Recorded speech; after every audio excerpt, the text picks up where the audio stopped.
So we will be starting the class from the concentration term because उसमें one type of variety of question is still to be taught. उसमें हम लोगों ने अभी तक density of solution का use करना कहीं नहीं सीखा. मेजॉरिटी ऑफ टाइम में क्वेश्चन में कई बार हमें डेंसिटी ऑफ सोल्यूशन गिवन होगी. तो डेंसिटी का यूज हम किस तरीके से क्वेश्चन में एक कंसंट्रेशन टर्म को दूसरी कंसंट्रेशन टर्म में कन्वर्ट करने के लिए how we will utilise the given data of density of solution, that I am going to teach you. So हम लोगों को ये मालूम है कि जो मास डिपेंडेंट टर्म्स थे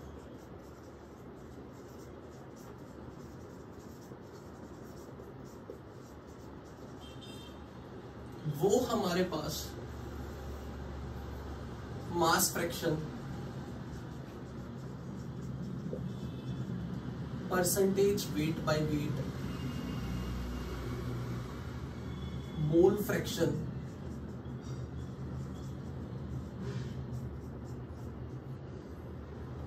पीपीएम, पीपीबी एंड मोलैलिटी पढ़ा था. और इधर वॉल्यूम डिपेंडेंट टर्म में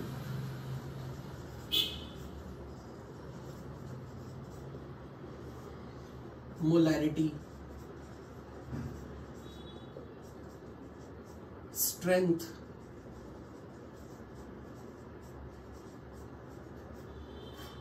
percentage weight by volume and there is a normality. That's a separate question कि हमने नॉर्मेलिटी अभी नहीं पढ़ा. पर यहां पर आपको याद है कि मास डिपेंडेंट टर्म है. ये मास किसका डिपेंडेंट? Whose mass? सॉल्यूशन का मास. सॉल्यूशन का मास. Whose volume? सॉल्यूशन का volume. So they all terms are related to mass of solution and they all are related to volume of solution. And something जो mass of solution और volume of solution को आपस में relate करे, that is density of solution. Density of solution is mass of the solution, not solute, not solvent. Mass of solution divide by volume of solution. But ये ध्यान रखो, जब मैं डेंसिटी वर्ड डिफाइन कर रहा हूं मैं सिर्फ सॉल्यूशन के लिए डेंसिटी बोल रहा हूं. तो डेंसिटी किसकी? सॉल्यूशन की. जिसकी डेंसिटी उसी का मास, उसी का वॉल्यूम. इसका मतलब मास ऑफ सॉल्यूशन यानी कि कॉलम 1 वाली टर्म्स, वॉल्यूम ऑफ सॉल्यूशन जिन पे कॉलम 2 की टर्म्स डिपेंड करती हैं, they all are interconnected with the help of density of solution. यानी कि अगर मेरे पास क्वेश्चन में मैंने आपको मास फ्रैक्शन दिया हो तो आप इससे ये सब फाइंड कर सकते हो. मोलैलिटी दी है, आप ये सब फाइंड कर सकते हो. पर मास फ्रैक्शन देने पर आप कॉलम 1 की कोई भी टर्म निकाल सकते हो, पर कॉलम 2 की टर्म नहीं फाइंड कर सकते. अगर आपको वॉल्यूम ऑफ सॉल्यूशन क्वेश्चन में गिवन है तो आप कॉलम 2 की कोई भी टर्म निकाल सकते हो. आप मोलैरिटी से स्ट्रेंथ बना सकते हो, स्ट्रेंथ से मोलर नॉर्मेलिटी बना सकते हो, ये सब कर सकते हो. बट उसके लिए वॉल्यूम ऑफ सॉल्यूशन क्वेश्चन में होना चाहिए. पर आप कॉलम 2 की किसी भी टर्म से कॉलम 1 की टर्म नहीं कैलकुलेट कर सकते अगर आपको डेंसिटी ऑफ सॉल्यूशन गिवन नहीं है. अगर डेंसिटी ऑफ सॉल्यूशन गिवन है तो कॉलम 2 की कोई भी एक टर्म दी हो, आप कॉलम 1 की सारी टर्म बना सकते हो. अगर आपको डेंसिटी ऑफ सॉल्यूशन गिवन है तो कॉलम 1 की किसी भी टर्म से कॉलम 2 की टर्म में इंटर कन्वर्ट कर सकते हो. इसलिए density is something which is relating to the any term of column 1 with the column 2. Let's say for example आज एक सवाल बच्चे ने ग्रुप में पोस्ट किया था, उसी टाइप का क्वेश्चन मैं ले रहा हूं. हो सकता बस मेरे डाटा डिफरेंट हो गए बट क्वेश्चन वही होगा. Let's say someone said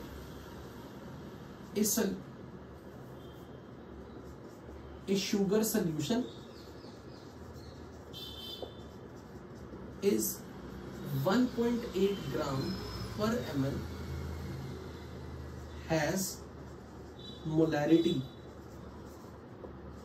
0.34 2.34 molar. और आपको शुगर के लिए ये गिवन है मोलर मास इज 180 ग्राम पर मोल। अब मैंने आपको सबसे पहले ये देखो, मैंने आपको मोलैरिटी दे दी। अगर मैंने आपको मोलैरिटी दे दी तो आप स्ट्रेंथ और परसेंटेज वेट बाय वॉल्यूम निकाल सकते हो, जैसा हमने अपने वेरी लास्ट लेक्चर में सीखा था। Strength, percentage weight by volume और मोलैरिटी आपस में हमने एक टेबल बनाया था, एरो की डायरेक्शन लगाते हुए कुछ सीखा था। डू यू रिमेंबर दैट कि मोलैरिटी से स्ट्रेंथ पे कैसे आते थे, फिर हम स्ट्रेंथ से परसेंटेज वेट बाय वॉल्यूम कैसे जाते थे। यानी कि इस मोलैरिटी का डाटा अगर आपके पास है तो आप ये तीनों टर्म तो ये तो बता ही सकते हो। तो जल्दी से पहले ये बता दो, अगर हमें मोलैरिटी क्वेश्चन में गिवन है तो आप स्ट्रेंथ और परसेंटेज वेट बाय वॉल्यूम किस तरीके से निकालोगे, जो हमने अपनी पिछले लेक्चर में सीखा था। जल्दी से करके दो। बिल्कुल ठीक। मोलैरिटी अगर मालूम है, तो मोलैरिटी से अगर स्ट्रेंथ पे जाना है तो मोलर मास ऑफ सॉल्यूट से मल्टीप्लाई। तो हमने ये चीज देखी थी कि अगर हमें मोलैरिटी मालूम है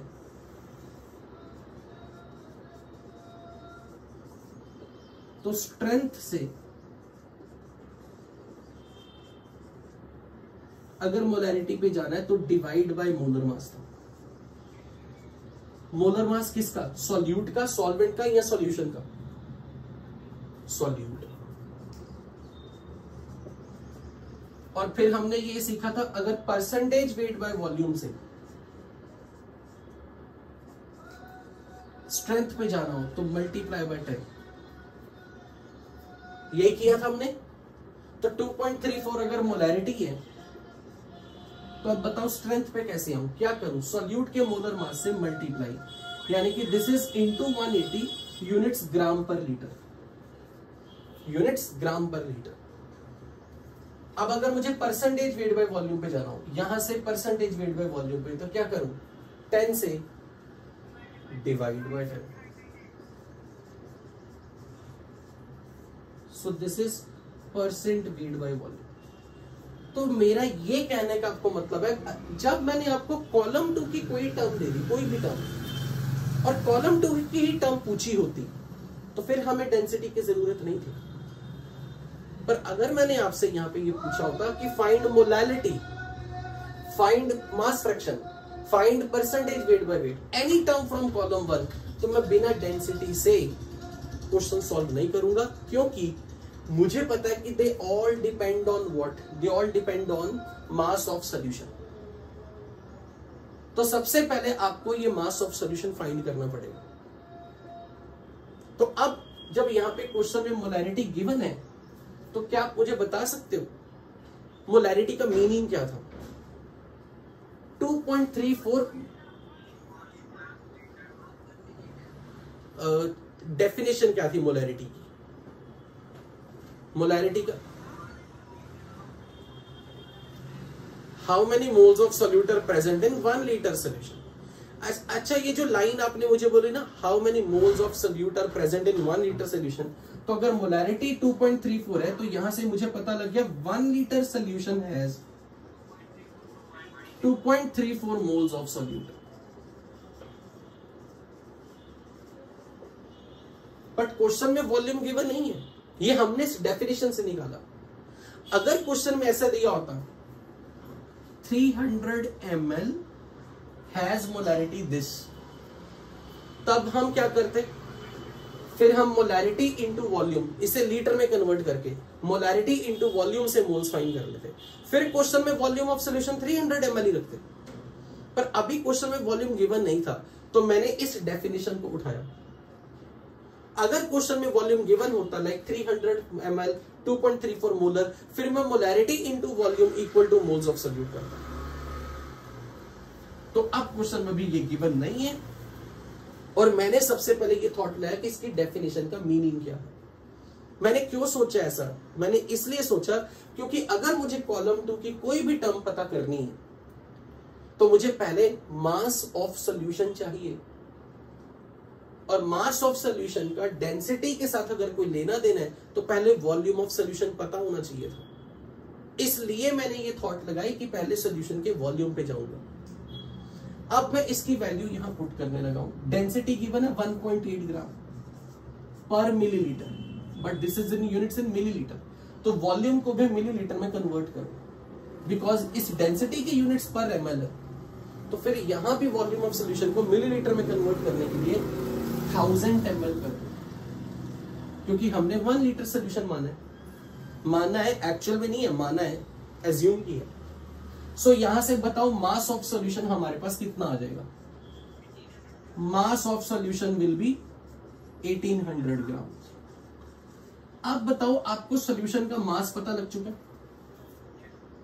पर आपको सॉल्यूट के मोल्स भी पता है, तो क्या आप सॉल्यूट का मास भी निकाल सकते हो? अगर आपको सॉल्यूट के मोल्स पता है, सॉल्यूट का मोलर मास पता है, तो आप सॉल्यूट का मास भी निकाल सकते हो। So mass of solute will be 2.34 moles multiplied by molecular mass. This is the grams, mass in grams of solute. Now you know solute ka mass. Now you know solution ka mass. Can you tell me what is the mass of solvent? अगर solution का mass मालूम है,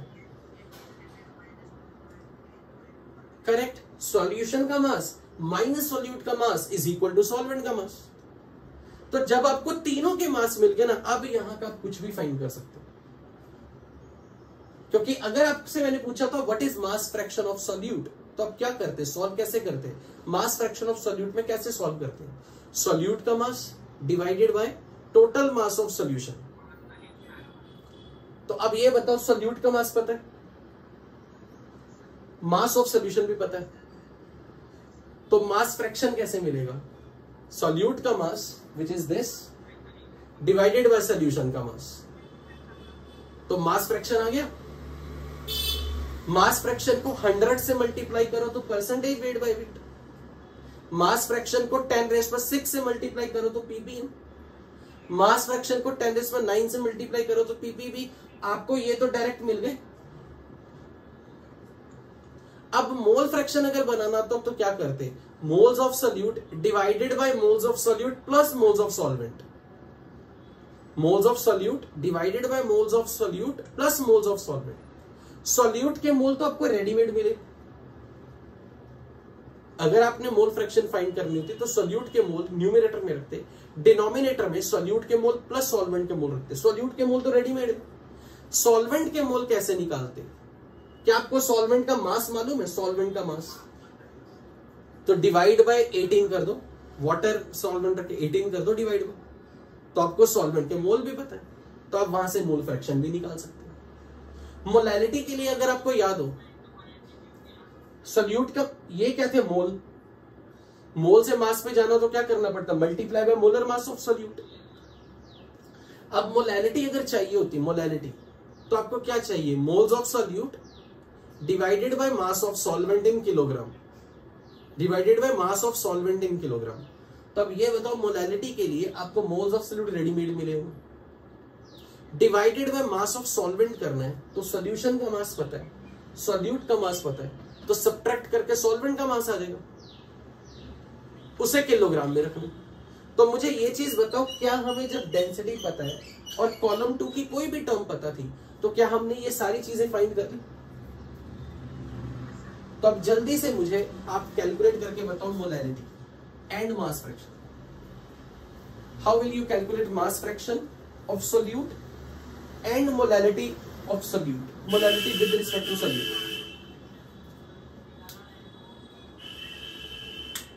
नहीं, हमने 1 litre में 1 litre solution का मास है, 1 litre solution का टोटल मास। अच्छा, ये वाला मास सोल्यूट का ना, सो दिस मच, यस, ये 1 लीटर सोल्यूशन का टोटल मास है। 1 लीटर सोल्यूशन में सोल्यूट की मात्रा है। The quantity of solute present in 1 litre solution is this much ग्राम। तो जल्दी से मास फ्रैक्शन और मोलैलिटी निकाल दो।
So mass fraction of sugar, that is mass of sugar divide by total mass of solution.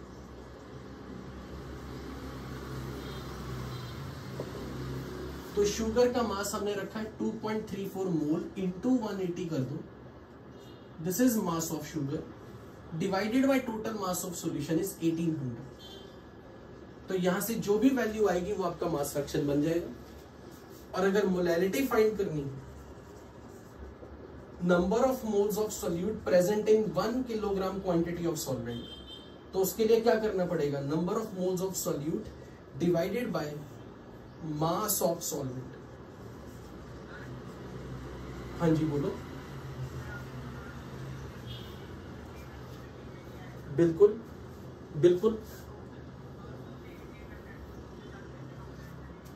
1800 1 litre solution का ही तो मास है.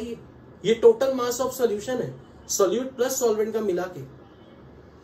ये उसी सॉल्यूशन की डेंसिटी थी, उसी सॉल्यूशन का वॉल्यूम आना है. तो वॉल्यूम इनटू डेंसिटी करोगे तो उसी सॉल्यूशन का मास आएगा जिसका वॉल्यूम 1 लीटर है. So moles of solute is 2.34, but mass of solvent कैसे मिलेगा. सॉल्यूशन का मास है 1800 ग्राम माइनस सॉल्यूट का mass 2.34 into 180, but this is in gram. इसे किलोग्राम बनाने के लिए डिवाइड बाय 1000 भी करना पड़ेगा to convert it into kilogram, and these are the moles. तो यहां से आपको मोलैलिटी भी मिल गई. अब आप एक क्वेश्चन खुद करके दिखाना.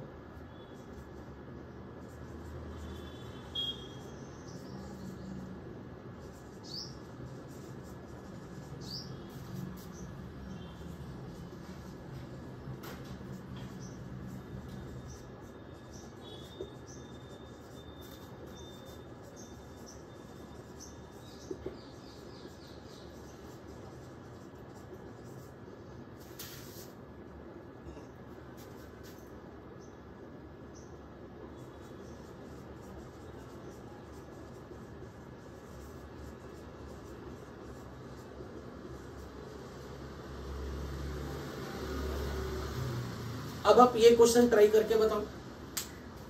इस हमेशा पर ये ध्यान रखना, हमेशा क्या डेंसिटी हमेशा सॉल्यूशन की दी होगी. Density will always be given to you of a solution. Mention नहीं किया होगा कभी भी, बट ये मान के चलना जब तक कुछ भी नहीं कहा क्वेश्चन में सॉल्यूशन की डेंसिटी है, यानी कि सॉल्यूशन की डेंसिटी सॉल्यूशन का मास बाय सॉल्यूशन का volume.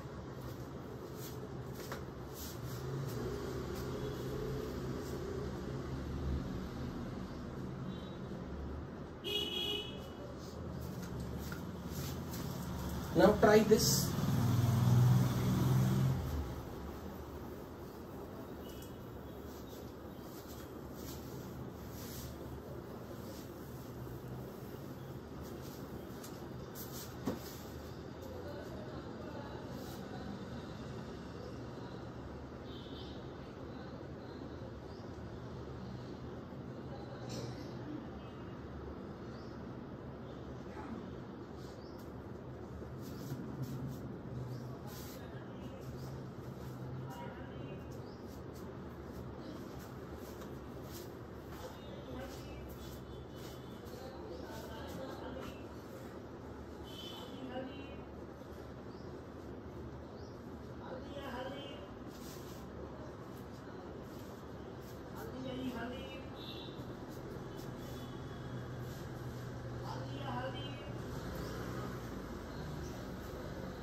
Any answer?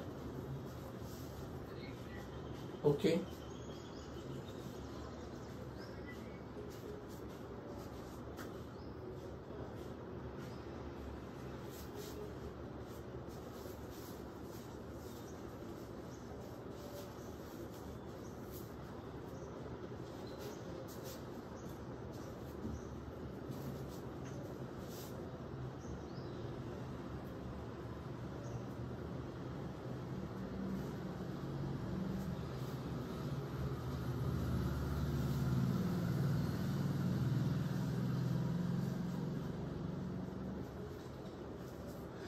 should we start?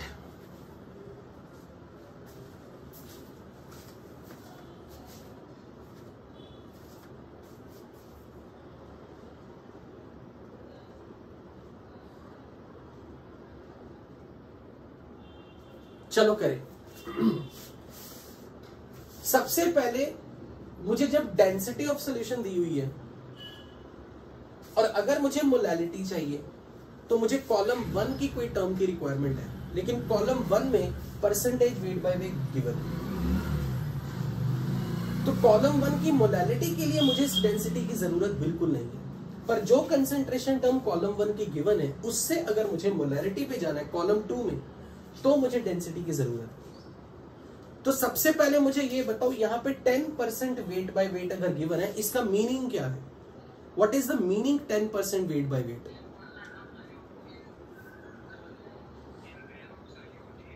Very good.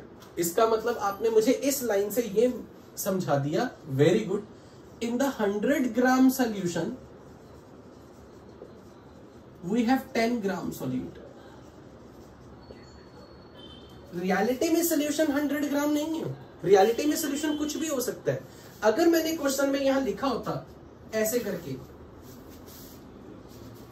300 gram 10% wait by wait, तो फिर ये सोल्यूशन का रियल मास होता, एक्चुअल मास। फिर मैं ये करता 300 का 10%, यानी कि 30 gram solute is present in 300 gram solution. But ये हमें भूलना नहीं है, ये इफ के साथ है, इफ के साथ। तो मुझे इस दो डाटा से सोल्यूट का मास मिल गया और सॉल्यूशन का मास मिल गया, तो यहां से तो मुझे सॉल्वेंट का मास भी मिल गया। फिर मानते हो या नहीं? 90 ग्राम। तो अगर मुझे मोलैलिटी चाहिए, मोलैलिटी के लिए मुझे चाहिए moles of solute. Who is solute? किसका सोल्यूशन है? सल्फ्यूरिक एसिड का, H2SO4 का। By mass of solvent in KG, तो ये बन जाएगा 10 डिवाइड बाय 98, और सॉल्वेंट का मास 90 ग्राम है, डिवाइड बाय 1000 कर दो। सो ये हमारे पास मोलैलिटी आ जाएगी। क्या आपके पास भी यही आ रही मोलैलिटी? बट अब मुझे सोल्यूशन की डेंसिटी गिवन है, which is equal to mass of solution divide by volume of solution. So solution का mass in gram, but density के यूनिट्स क्वेश्चन में ग्राम पर ml गिवन है, यानी कि इस वॉल्यूम के यूनिट्स मिलीलीटर है। कई बार हम यूनिट्स की वजह से छोटी छोटी गलती कर जाते हैं, पूरा क्वेश्चन खराब हो जाता है, जबकि हमें आता होता है। तो सोल्यूशन की डेंसिटी अगर 2.3 है और सोल्यूशन का मास हमने 100 ग्राम मान लिया, तो यहां से सोल्यूशन का वॉल्यूम मिल जाएगा इन मिलीलीटर। तो volume of solution will be 100 by 2.3 but in milliliter. How much? 43.4 milliliter. Now you know volume of solution. We know mass of solution and we also know mass of solute, mass of solvent. We know many things. But हमें चाहिए क्या? Molarity. Molarity के लिए हमें क्या चीज चाहिए होती है? Molarity is moles of solute dissolved in per liter of solution, यानी कि moles of solute divided by volume of solution in liter. in liter अगर हमारे को solute का मास पता है 10 ग्राम और solute के मोल भी हमने निकाले थे 10 by 98, these are moles of solute. Divided by volume of solution, जिसके लिए हमने सोल्यूशन के मास की हेल्प ली 100 ग्राम और यहां से सोल्यूशन का वॉल्यूम निकाल लिया 43.4 मिलीलीटर। बट हमें मिलीलीटर में नहीं रखना वॉल्यूम, हमें लीटर में रखना है, तो divide by 1000। So this becomes 10/98 into 1000 by 43.4। तो यहां से हमें मोलैरिटी इतने मोलर मिल जाएगी। I hope you got the idea about this, कि कभी भी क्वेश्चन में डेंसिटी गिवन हो, बट ये ध्यान रखना अगर 10% वेट बाय वेट के साथ सोल्यूशन का मास नहीं गिवन तो मान लो 100 ग्राम। अगर यहाँ पे पिछले क्वेश्चन में वॉल्यूम नहीं गिवन था, मैंने मान लिया मोलैरिटी के डाटा से कि 1 लीटर सोल्यूशन में 2.34 मोल, अगर वहां वॉल्यूम दिया होता तो हम फिर उसी के साथ क्वेश्चन चलाते। यहां सोल्यूशन का मास दिया होता तो हम उसी के साथ क्वेश्चन चलाते। किसमें? ये से सॉल्व करके 2.34 मोलर। ओके ठीक है, okay. But I hope you all got the idea कि कभी भी डेंसिटी वाले क्वेश्चन आ जाए तो कैसे करने।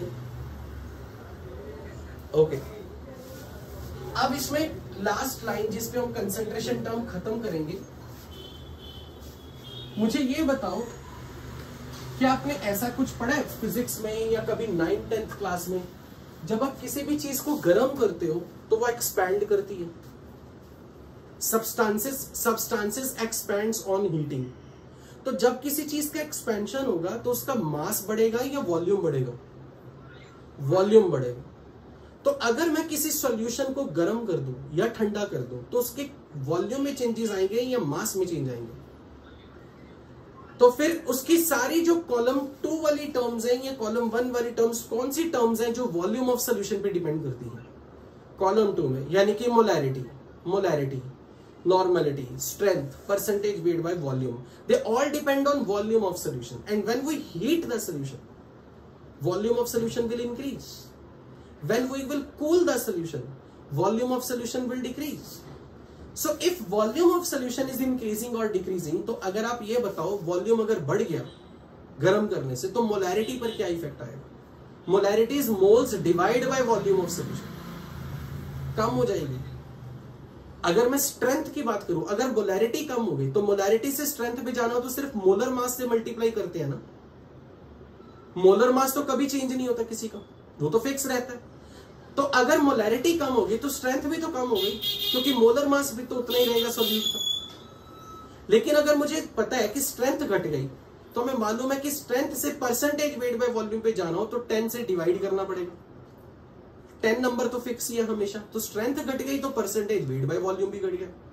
सो कहने का ये मतलब है कि whenever we heat the solution, whenever we increase the temperature of solution, तो volume of solution will change, mass of solution is not going to change. इसलिए टेम्परेचर का इफेक्ट सिर्फ कॉलम 2 की टर्म्स में दिखेगा, column 1 की term में नहीं दिखता। यानी कि अगर आपको क्वेश्चन में ऐसे बोला है कि किसी की मोलैलिटी किसी सोल्यूशन की 0.5 है 40 डिग्री पे, तो अगर मैंने उसको हीट करके 80 डिग्री कर दिया टेम्परेचर, तो क्या उसकी मोलैलिटी पे कोई चेंज आएगा? No, molality will remain same. But what will happen to molarity अगर हमने टेम्परेचर बढ़ा दिया? घटेगी या बढ़ेगी? बट व्हाट घटेगी, बिकॉज मोलैरिटी, बिल्कुल molarity is moles of solute upon volume of solution in litre. Strength is mass of solute in grams, but solute का mass divide by volume of solution in liter। percentage weight by volume क्या था? mass of solute upon volume of solution into 100। तो आप ये जितनी भी term देख रहे हो इन सबके साथ डिनोमिनेटर में वॉल्यूम ऑफ सॉल्यूशन। तो अगर मैं टेम्परेचर चेंज करूंगा, volume of solution will change, accordingly column 2 की सारी टर्म्स चेंज हो जाएंगी with change in temperature. Now if you will increase the temperature, increasing the temperature causes volume of solution to increase.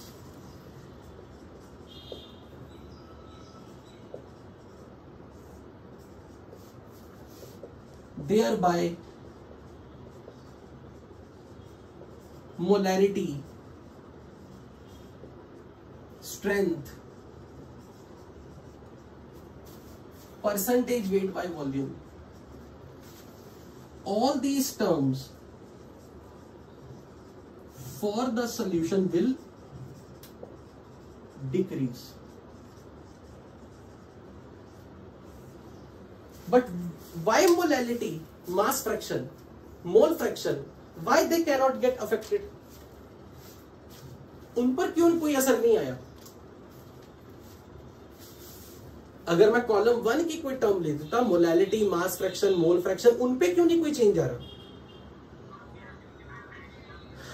वो volume dependent नहीं है, वो किस पे डिपेंडेंट है? मास डिपेंडेंट, सोल्यूशन के मास पे, और mass does not change with temperature. So इसलिए कॉलम 1 की कोई टर्म अफेक्ट नहीं होगी, सिर्फ कॉलम 2 की टर्म्स अफेक्ट होगी। इस तरह का क्वेश्चन आपको हो सकता है कभी जेईई मेंस में देखें। I hope this is very clear to everybody. Okay, so यहां पे जाके हमारा पूरा मोल कंसेप्ट वाइंड अप होता है। अब हम स्टार्ट करेंगे रिडॉक्स वाला पार्ट।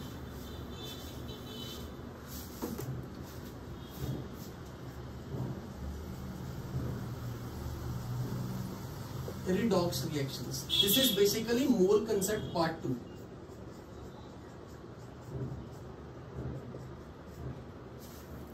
इसमें जो हमें सबसे पहले एक कॉन्सेप्ट सीखना है ना, that concept is of oxidation number, which is very important in chemistry, not only for this chapter, for almost every chapter। Oxidation number का कॉन्सेप्ट ऑलमोस्ट हर चैप्टर के लिए इंपॉर्टेंट है। तो मैं सबसे पहले आपको ये थोड़ी देर में खुलासा करूंगा ऑक्सीडेशन नंबर होता क्या है, पर मैं सबसे पहले ये सिखाने लगा हूं how to calculate oxidation number. सबसे पहले ऑक्सीडेशन नंबर की अगर मैं डेफिनेशन बताऊं, इट इज रियल और hypothetical charge present on an atom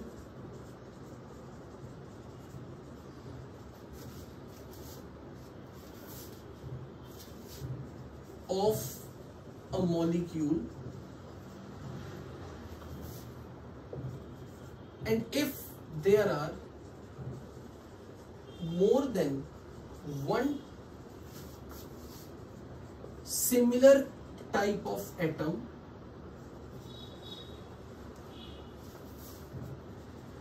then oxidation number is average charge assigned to an atom।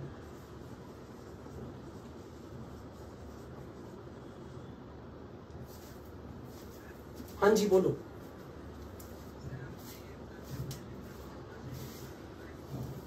नहीं, मैंने उसमें उसके बस एक इंट्रोडक्शन दिया था लास्ट क्लास में, how much quantity of solute is present in 100 ml solution. तो उसमें करना क्या है, सॉल्यूट का वॉल्यूम डिवाइडेड बाय सॉल्यूशन का वॉल्यूम इनटू 100। अगेन उसमें भी सॉल्यूशन का वॉल्यूम आ रहा है, तो वो भी टेम्परेचर के साथ अफेक्ट होगा। यही पूछ रहा था शायद आपने। ओके, डेंसिटी ऑफ सॉल्यूशन हमेशा चेंज होगी। जब वॉल्यूम ऑफ सॉल्यूशन चेंज हो रहा है तो डेंसिटी भी तो चेंज होगी टेम्परेचर के साथ। मास चेंज नहीं हो रहा, मास चेंज नहीं हो रहा, मास of solution, because volume of solution change हो रहा है, मास नहीं चेंज हो रहा, मास विल रिमेन सेम। हम इफेक्ट ऑफ टेम्परेचर और डेंसिटी कहां से देख रहे हैं, क्योंकि सॉल्यूशन का मास देखो, mass of solution is nothing but volume of solution multiplied by density of solution। तो टेम्परेचर के बढ़ाने से वॉल्यूम बढ़ेगा पर डेंसिटी घटेगी। जिस फैक्टर से ये घटेगा उतनी फैक्टर से ये बढ़ेगी, ताकि इनकी प्रोडक्ट कभी चेंज नहीं होने वाली। Is that clear?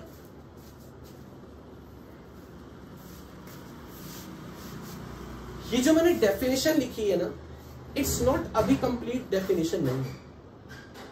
इसकी कंप्लीट डेफिनेशन तब आप अच्छे से समझोगे जब आप इनऑर्गेनिक में पीरियोडिक प्रॉपर्टीज में जाके एक छोटी सी टर्म समझोगे, इलेक्ट्रोनेगेटिविटी, और आप कोवेलेंट बॉन्ड के बारे में वंस यू विल गेट फैमिलियराइज, तब आपकी इसकी पूरी डेफिनेशन आपको समझ में आएगी। इसलिए ये अभी फॉर द टाइम बीइंग ये आधी अधूरी में मानूंगा।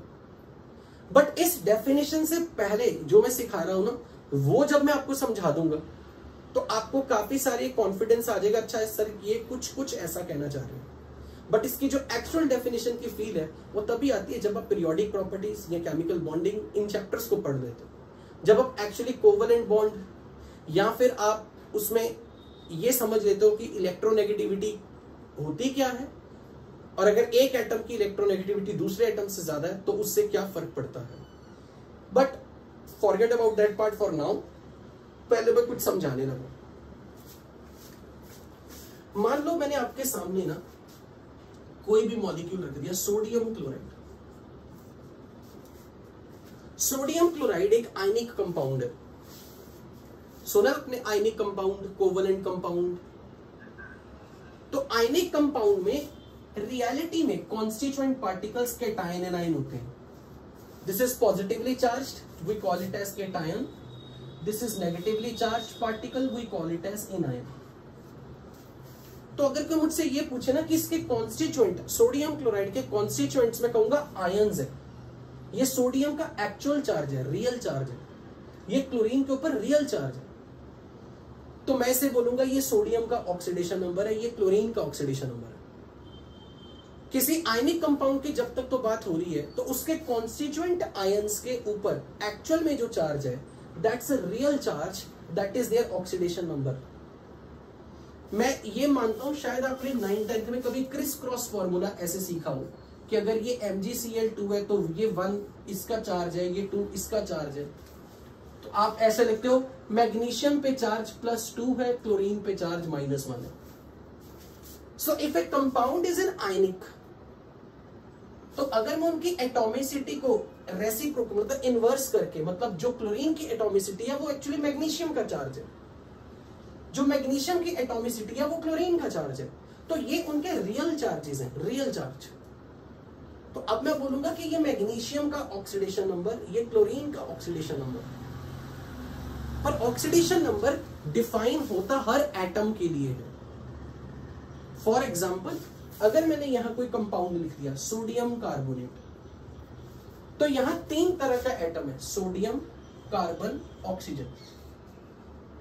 तो सोडियम के एटम पे कितना चार्ज है, कार्बन के एटम पे कितना चार्ज है, ऑक्सीजन के एटम पे कितना चार्ज है, वो उनका ऑक्सीडेशन नंबर कहलाता है। बट वो जो चार्ज है वो एक्चुअल में है या नहीं, ये इस चीज पे डिपेंड करता है कि क्या वो मॉलिक्यूल कोवेलेंट है या फिर आयनिक है। अगर तो आयनिक है तो उसमें रियलिटी में आयंस एग्जिस्ट करते हैं, रियलिटी में वहां चार्ज होता है इंडिविजुअल आयंस के ऊपर। पर यदि किसी कंपाउंड में आयनिक कॉन्स्टिट्यूएंट्स भी हैं, आयंस भी हैं, और ऐसे कुछ कॉन्स्टिट्यूएंट्स भी आयंस हैं जिनके अंदर कोवेलेंट बॉन्ड हो, तो वहां हम इंडिविजुअल एटम पर which are bonded together through the covalent bond, उनके ऊपर चार्ज हम अपनी तरफ से असाइन करते हैं, वो रियलिटी में नहीं होता। जैसे आपने 9th या 10th में एक चैप्टर पढ़ा होगा हाइड्रोकार्बन, ऐसा कुछ पढ़ा होगा चैप्टर ऑर्गेनिक में, जिसमें आप 10th में जिसमें आपने ऐसे मॉलिक्यूल सुनोगे, मीथेन, इथेन। तो अगर मैं मीथेन की बात करूं तो अरे वाह, फिर तो बहुत अच्छी बात है। ऑर्गेनिक में आपने मीथेन वगैरह के मॉलिक्यूल देखे हैं, और अगर आपने IUPAC देखे फिर तो बहुत आसान काम कर दिया। Methane is not ionic compound, it's a covalent compound, क्योंकि यहां कोवेलेंट बॉन्ड है।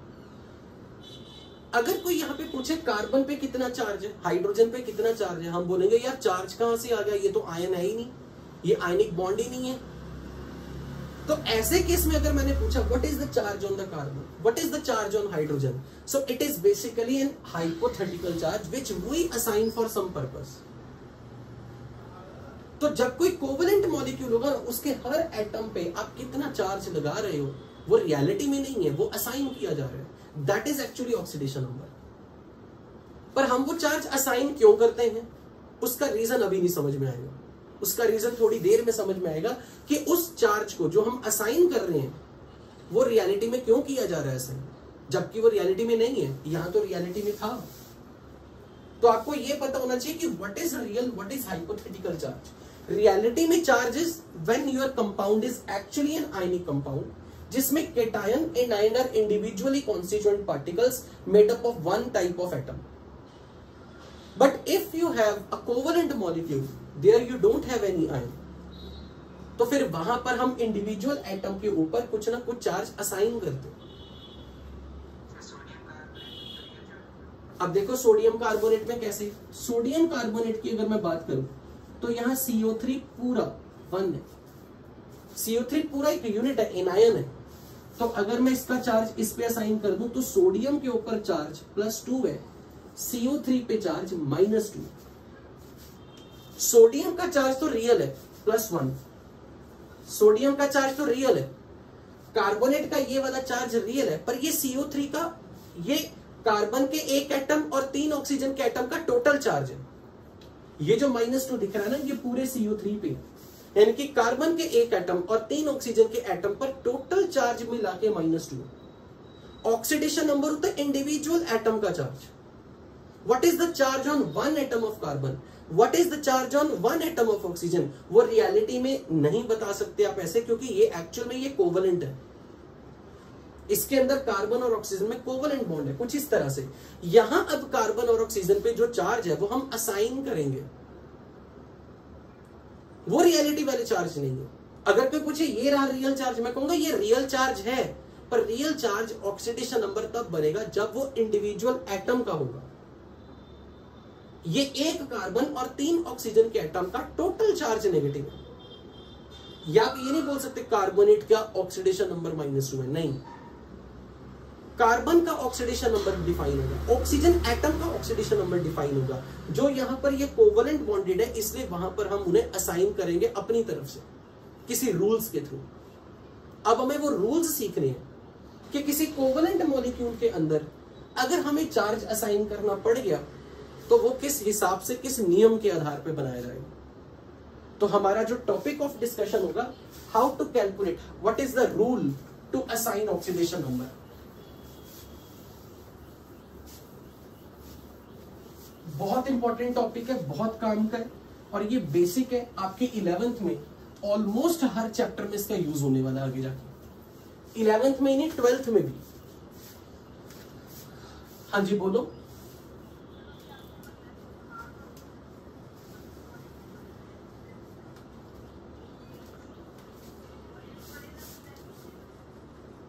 घटेगी ना, कीपिंग द मास कांस्टेंट। अगर मास भी घट रहा होता, वॉल्यूम भी घट रहा होता, फिर जरूरी थो ना डेंसिटी घटेगी। क्या पता मास ज्यादा घटे तो फिर डेंसिटी भी घटेगी, क्या पता मास कम घटे पर वॉल्यूम ज्यादा घटे फिर डेंसिटी बढ़ेगी। अगर न्यूमरेटर भी चेंज हो रहे हैं, डिनोमिनेटर भी चेंज हो रहा है, फिर रेशो जो होगी वो जरूरी नहीं है कि वो चेंज हो।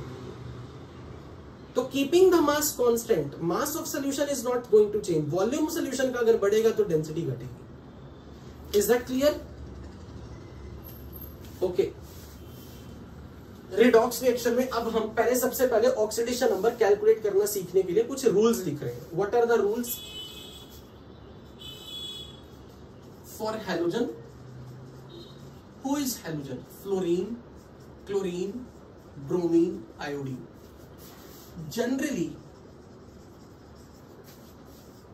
oxidation number is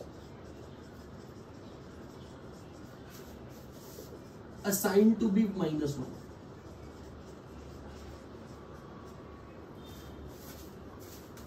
For chlorine, bromine, iodine. For fluorine, oxidation number is -1. For alkali metals, who are alkali metals? Lithium, sodium, potassium, rubidium, cesium. Their oxidation number is fixed.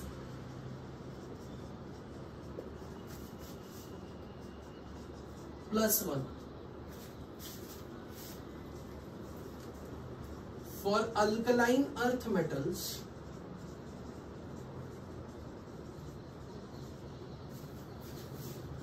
beryllium, magnesium, calcium, strontium, barium, their oxidation number is fixed, +2.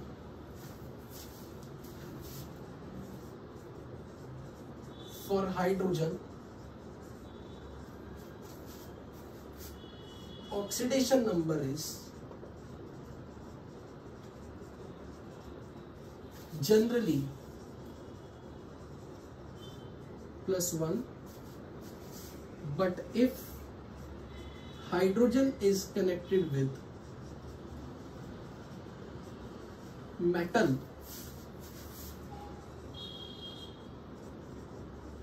then it is assigned to have oxidation number -1.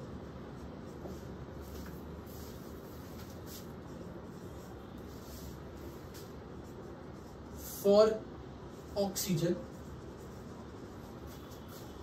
generally oxidation number is -2, and we call it as oxide.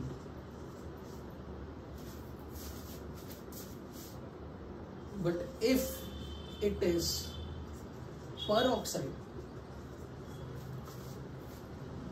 then oxidation number of oxygen atom is -1. If it is superoxide, oxidation number of oxygen atom is -1/2,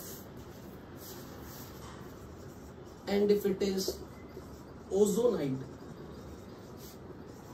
oxidation number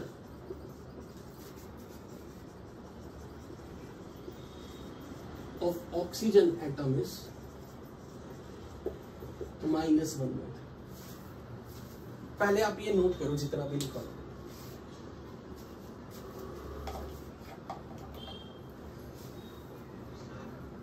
हाँ जी बोलो। आऊंगा ना, अभी पहले copy paste तो करो।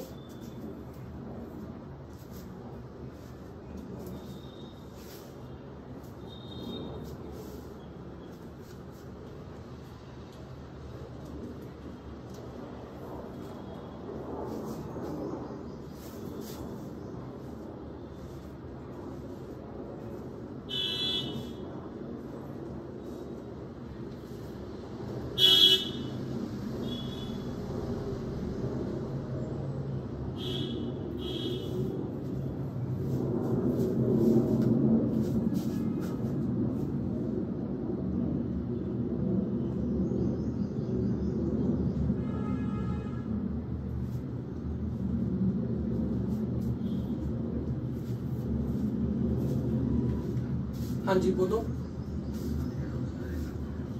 नहीं, अभी तो शुरू हुआ है। There will be 3 to 4 lectures.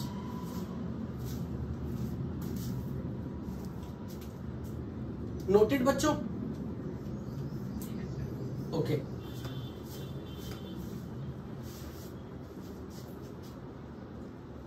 जिन लोगों को अभी ये नहीं पता what is alkali metal, what is alkaline earth metals, वो उन्होंने घबराना नहीं है। बस आपने ये ध्यान में रखना है, जब भी कभी lithium, sodium, potassium, rubidium, caesium दिखेंगे उनके ऊपर चार्ज +1 है।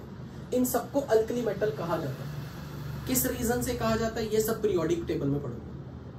हालांकि अल्कलाइन अर्थ मेटल में magnesium, calcium, strontium, barium count होता है, बेरिलियम नहीं होता। मैंने फिर भी लिखा है, बट बेरिलियम एक्चुअल में अल्कलाइन अर्थ मेटल के नाम से नहीं जाना जाता। बट इनके लिए मैंने फ्रांसियम और रेडियम इंटेंशनली इग्नोर किए हैं, क्योंकि वो रेडियो एक्टिव एलिमेंट है और रेडियो एक्टिव एलिमेंट्स का हम कहीं डिस्कशन नहीं करने वाले। सो जितने भी elements magnesium, calcium, strontium, barium है, they all have fixed oxidation number +2। Beryllium का ऑक्सीडेशन नंबर फिक्स है +2, पर वो अल्कलाइन अर्थ मेटल नहीं होता। क्यों नहीं होता वो सब आप पीरियोडिक प्रॉपर्टीज में पढ़ोगे। आइडियली मैं हमेशा ये चाहता हूं कि अगर मेरे को ये चैप्टर पढ़ाना हो तो ये हम हमेशा शायद 3 चैप्टर या 4 चैप्टर कुछ इनऑर्गेनिक पढ़ाने के बाद पढ़ाता, बट रेजोनेंस में क्योंकि ये अपने मोल कंसेप्ट के पार्ट में दिया तो इसलिए पढ़ाना पड़ा।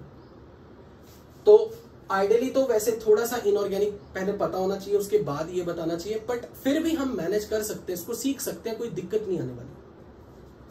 सो डोंट गेट पैनिक कि सर हमें अल्कली मेटल नहीं पता, कोई बात नहीं। बस इतना थोड़ी देर के लिए याद रख लेना कि lithium, sodium, potassium, rubidium, caesium, they are called alkali metals. उनका ऑक्सीडेशन नंबर फिक्स है +1।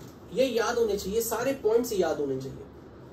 Alkaline earth metal magnesium, calcium, strontium, barium, beryllium is not alkaline earth metal, but they're all oxidation number, they all have oxidation number +2, that is fixed. अब halogen में chlorine, bromine, iodine और fluorine सारे होते हैं, but oxidation number fluorine rigidly, मतलब fluorine rigid है कि उसका ऑक्सीडेशन नंबर -1 ही रहेगा। There are very few exception to this, very few, but अपने पूरे कोर्स में 11th-12th में आप हमेशा ये देखोगे हमारा सारा काम फ्लोरीन के -1 ऑक्सीडेशन नंबर से ही चलेगा। क्लोरीन, ब्रोमीन, आयोडीन का ऑक्सीडेशन नंबर ज्यादातर केसेस में -1 होगा, but they can also have different oxidation state more than -1। And the last point जो मैं लिखवाना भूल गया, फॉर एलिमेंट इन न्यूट्रल और प्योर स्टेट, जब भी कोई एलिमेंट की बात होगी, like oxygen exist as O2, phosphorus exist as P4, sulphur exist as Sa, chlorine exist as Cl2, sodium, aluminium, magnesium, carbon, जब भी कभी कोई एलिमेंट्स के फॉर्म में आपको दिख रहा है, it's not a compound, then oxidation number is oxidation number of an atom is 0। ये ऑक्सीजन नहीं है, ये 0 लिखा है।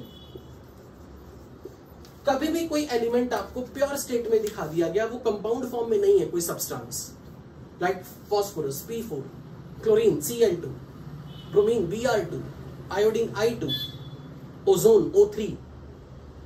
सो ऐसे जितने भी मॉलिक्यूलर फॉर्म में एलिमेंट्स होंगे उन सबके लिए oxidation number is 0।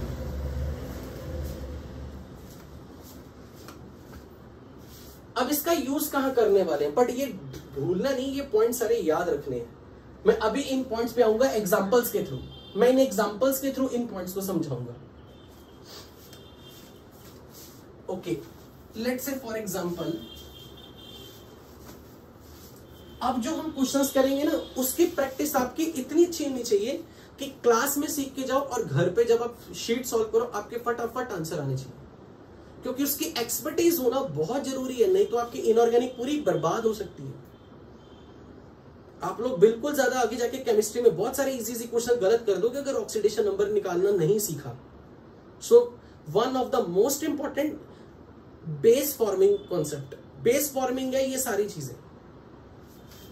Let's say for example आपको क्वेश्चन कैसे आएगा, क्वेश्चन इस फॉर्म में आएगा, identify oxidation number of underlined element. Sodium phosphate, potassium carbonate, calcium sulphate,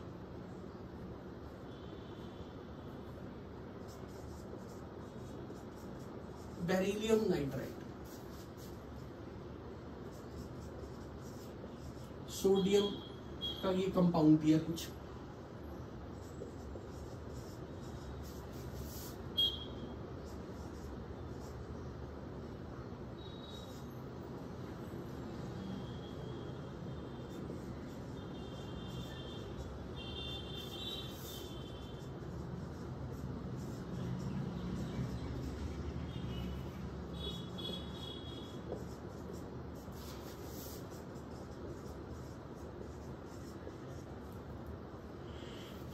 मान लो ऐसे क्वेश्चंस आ गए, कुछ में तो मैंने अंडरलाइन करके बोल दिया, कुछ में मैंने अंडरलाइन नहीं किया, कुछ में मैंने अंडरलाइन नहीं किया, कुछ में मैंने अंडरलाइन नहीं किया, पर क्वेश्चन ये है कि जिस एटम को आपने अंडरलाइन किया है उसका ऑक्सीडेशन नंबर बताओ। पहले तो अगर मैंने ये पूछा what is oxidation number of phosphorus, तो आप ये, मैं आपसे ये पूछ रहा हूं फास्फोरस के एक एटम पे कितना चार्ज असाइन किया। अगर मैंने पूरा कार्बन का ऑक्सीडेशन नंबर, यानी कि आप, मैं ये पूछ रहा हूं कि कार्बन के एक एटम पे कितना ऑक्सीडेशन, कितना चार्ज है एक एटम पे। अभी मैंने थोड़ी देर में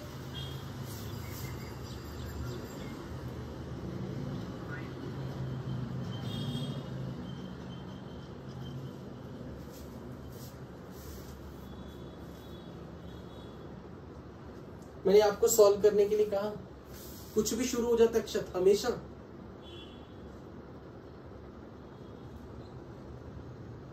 अभी तो मैंने कुछ स्टार्ट ही नहीं किया समझाना, पहले ही आंसर देने शुरू, और बाकी बच्चे क्या करने आए हैं फिर, क्यों उनको डीमोटिवेट करना। I really don't like such kind of toppers, और खासकर वो टॉपर्स निकलते नहीं है, वो एट द एंड 2 ईयर के बाद फ्लॉपर ही निकलते हैं। फटाफट आंसर देके बस ध्यान देना है, अपनी अटेंशन खींचनी है टीचर से, कोई इंप्रेशन नहीं पड़ेगा मेरे पे। सुनो, समझो, पेशेंस रखो, slow and study wins the race. So carbon के एक एटम पे कितना चार्ज है, लेकिन मैंने थोड़ी देर पहले एक लाइन लिखवाई थी एवरेज चार्ज, उसका मैं एग्जांपल देके समझाऊंगा कि उस एवरेज वर्ड का मीनिंग क्यों लिखा था, एवरेज वर्ड क्यों जरूरी था। बट फॉरगेट अबाउट दिस, अभी एग्जांपल सॉल्व करते हैं। मैंने आपसे पूछा कि फास्फोरस के एक एटम पे कितना चार्ज, यानी कि फास्फोरस का ऑक्सीडेशन नंबर बताओ। तो मैंने मान लेना, लेट अस सपोज फास्फोरस के एक एटम पे x चार्ज है। अब मुझे पता है कि सोडियम और ऑक्सीजन का चार्ज, जब तक मुझे नहीं पता मैं पूरा कुछ भी क्वेश्चन फास्फोरस का सॉल्व नहीं कर सकता, क्योंकि हम ये मानते हैं कि टोटल चार्ज जो सोडियम के 3 एटम पे होगा टोटल चार्ज, और फास्फोरस के एक एटम का चार्ज और ऑक्सीजन के 4 एटम का चार्ज, टोटल चार्ज 0 है, क्योंकि इट्स ए मॉलिक्यूल, ओवरऑल इस पे कोई चार्ज नहीं। सोडियम के 3 एटम का टोटल चार्ज, फास्फोरस के एक एटम का चार्ज और 4 एटम ऑक्सीजन का टोटल चार्ज मिला के पूरा 0 होगा। तो फास्फोरस के अगर एक एटम पे चार्ज फाइंड करना ना, तो सोडियम और ऑक्सीजन का चार्ज पता होना चाहिए। अब ये जो आपके ऊपर आ गई ना बात, पता होना चाहिए, अब मेरे रूल्स की हेल्प लोगे। सोडियम अल्कली मेटल में था, अल्कली मेटल में lithium, sodium, potassium, rubidium, caesium थे। उनके लिए हमने बोला था कि उनका ऑक्सीडेशन नंबर 1 है, फिक्स। तो सोडियम के एक एटम का चार्ज मान लिया 1 एक एटम का सोडियम के, तो 3 एटम सोडियम के लिए तो 1 × 3 टोटल सोडियम का चार्ज पता लग गया।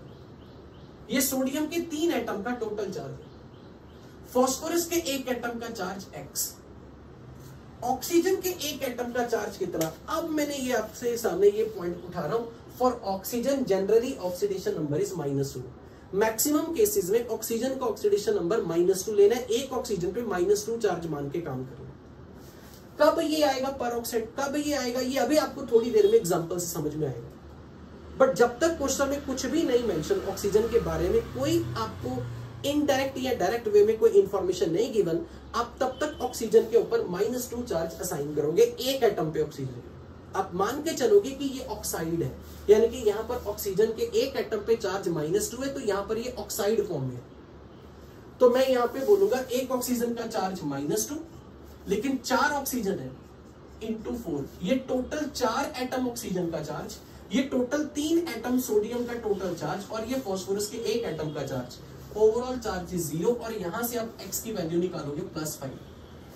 So this will be your answer कि फास्फोरस के 1 एटम के ऊपर +5 चार्ज। आप ये बोलोगे कि फास्फोरस का ऑक्सीडेशन नंबर 5 आ गया।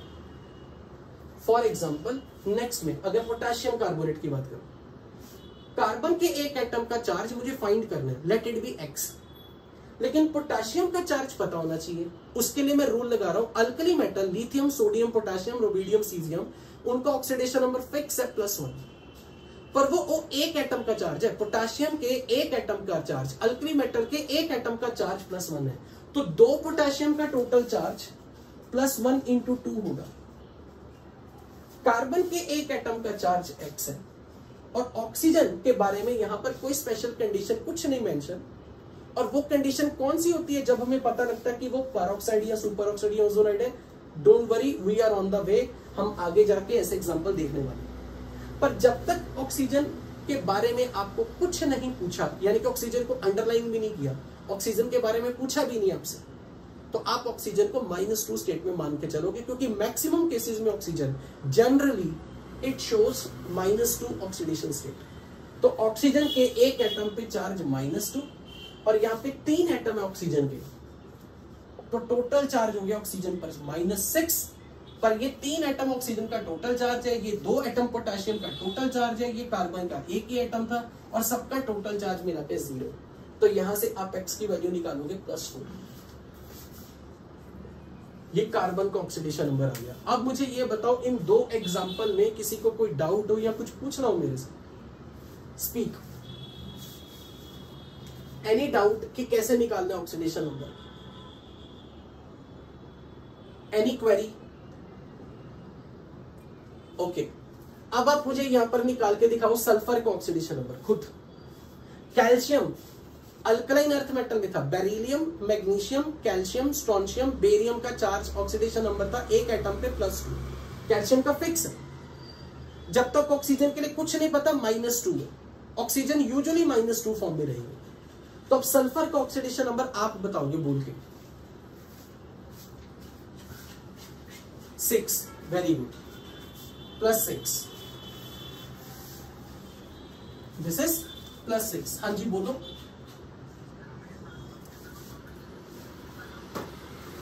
नहीं, क्योंकि फिर क्वेश्चन ही क्या पूछा आपसे, सबके ऑक्सीडेशन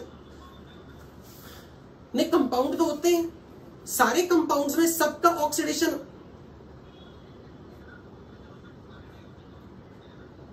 अच्छा, okay, I got your question.